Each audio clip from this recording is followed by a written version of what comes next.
एक भिखारी के घर से 30 बोरा कैश मिला है। 30 बोरा कैश। ये तस्वीर आप देख रहे हैं, कैश ही कैश आपको नजर आ रहा है।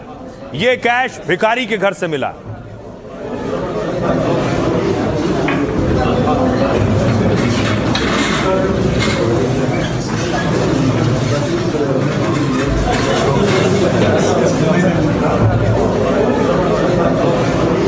अब देखिए जरा, उसके बाद सिक्कों की गिनाई शुरू हुई। सिक्के निकाले गए, एक एक कर उनकी गिनती हो रही है।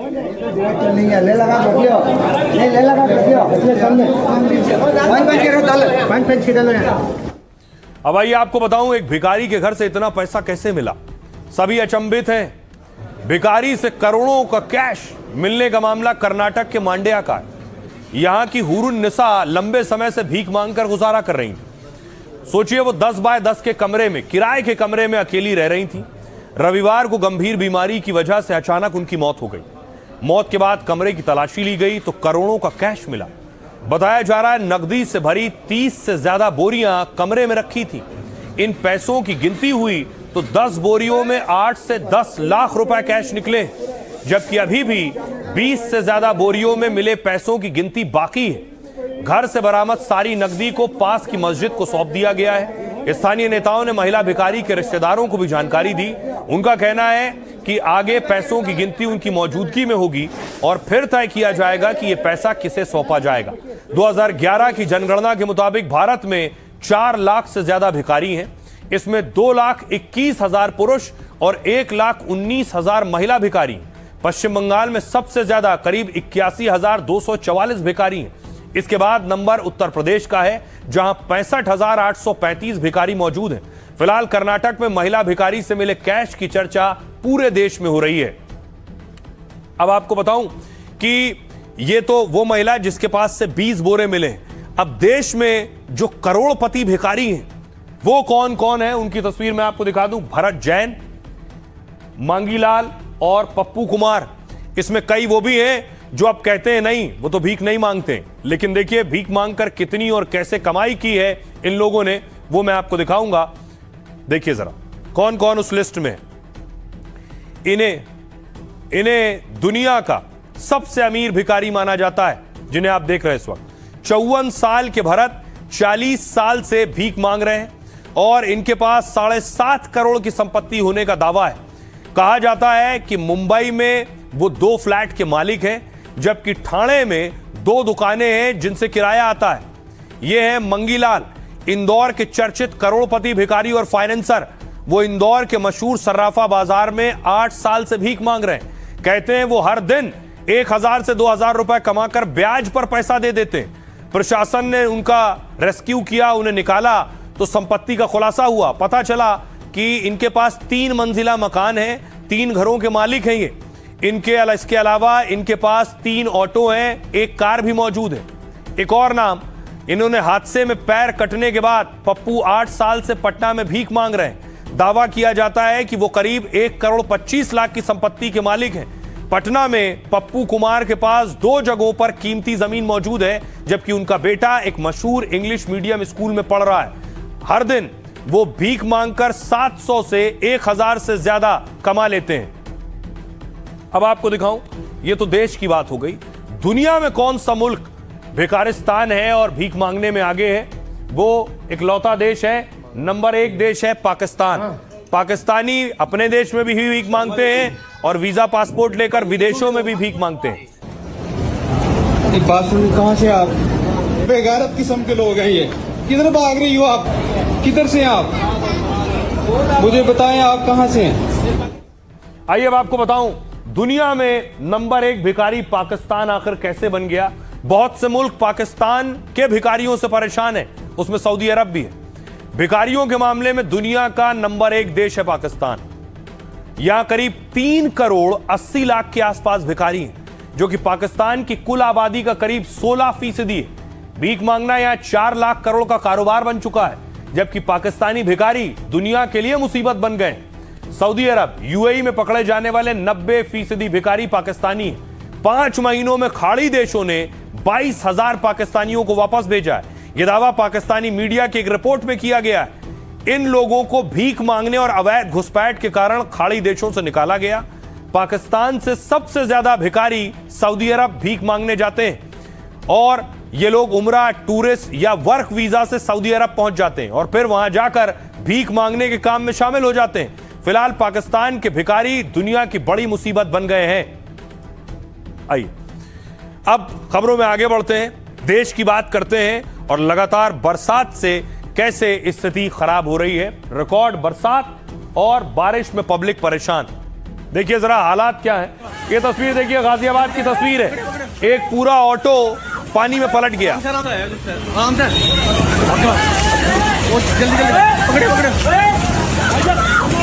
आराम से कोई बात नहीं, डरो मत ना।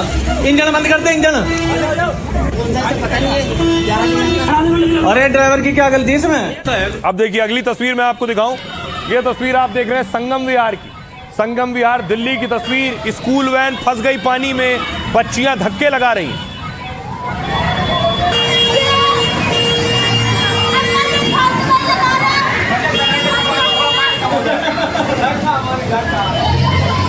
अब एक और तस्वीर आपको दिखाऊं, हृदय विदारक है।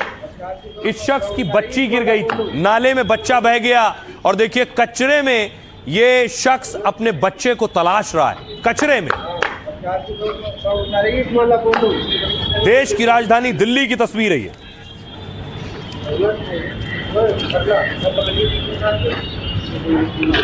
पैंट पकड़, पैंट ऐसे ही।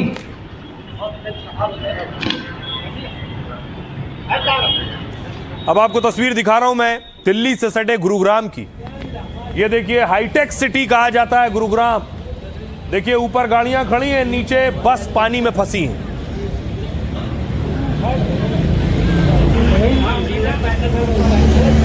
ये स्कूल बसों की हालत आप देख रहे हैं। ऊपर फ्लाईओवर है जिसमें ट्रैफिक जाम है, नीचे बसें पानी में जाम खड़ी हैं। अब देखिए उत्तराखंड के पौड़ी से तस्वीर आई है। लैंडस्लाइड हुआ है और लैंडस्लाइड के बाद पूरा रास्ता बंद हो गया। आगे रे, डाल आगे रे। ओए, ओ रब्बा, ओए।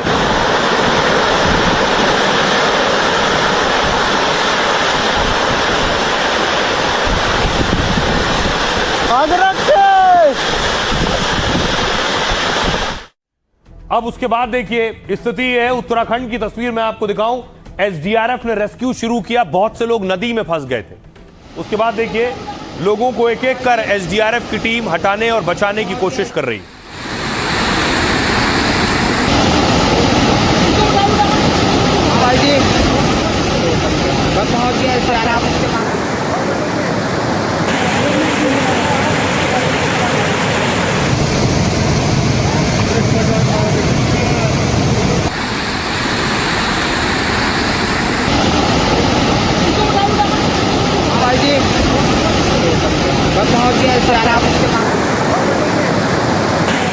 और एक और तस्वीर आपको दिखाऊं, देखिए किस तरह से ललितपुर में क्या हुआ। यूपी की तस्वीर आप देख रहे हैं। तेज धार में बाइक बह गई है, पानी का बहाव इस कदर तेज था।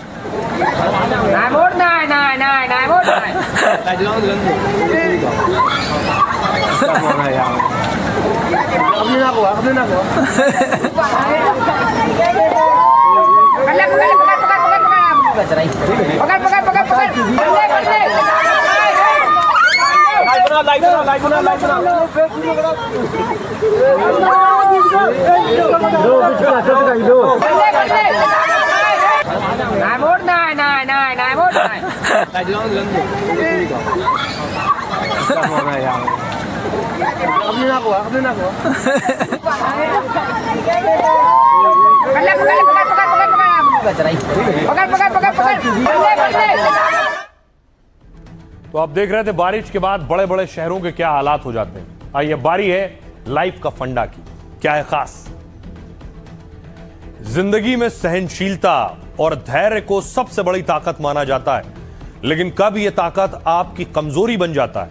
आचार्य चाणक्य ने इसे लेकर बहुत अहम फंडा दिया। आचार्य चाणक्य ने कहा, धैर्यस्य सीमा संति यदि अतिक्रमति तरहि कायरता उच्यते। मतलब धैर्य की भी अपनी सीमाएं हैं। अगर यह जरूरत से ज्यादा हो जाए तो लोग कायरता समझने लगते हैं। जैसे खुद के या किसी के साथ अन्याय होते देखने पर भी शांति के नाम पर चुप रहेंगे तो वो कायरता होगी। इसी तरह कोई बार बार आपका अपमान करे और आप विवाद से बचने के नाम पर सहन करते रहें तो ये अपमान और अत्याचार को बढ़ावा देने जैसा होगा। जैसे महाभारत में कृष्ण भगवान ने शिशुपाल की 99 गालियां सहन की थी, लेकिन सवी गाली के बाद धैर्य नहीं एक्शन दिखाया और सुदर्शन चक्र से उसका वध कर दिया। अहम मौकों पर आलस या डर की वजह से चुप रहना धैर्य नहीं, मूर्खता है। जैसे आप किसी इमरजेंसी में फंस जाएं और मदद मांगने के बजाय चुप रहेंगे तो आपका ही नुकसान होगा। इस तरह आचार्य चाणक्य ने अहम फंडा दिया, जब धैर्य के पीछे रणनीति ना होकर कोई डर या अत्याचार सहना हो तो वो धैर्य कायरता होती है। इसलिए धैर्य भी एक सीमा तक ही रखना चाहिए। बहरहाल जहां से जो अच्छा हासिल हो उसे अपनाइए, अपनी जिंदगी में उतारिए। अपना और अपनों का बहुत बहुत ख्याल रखिए। रुक रहे हैं ब्रेक के लिए।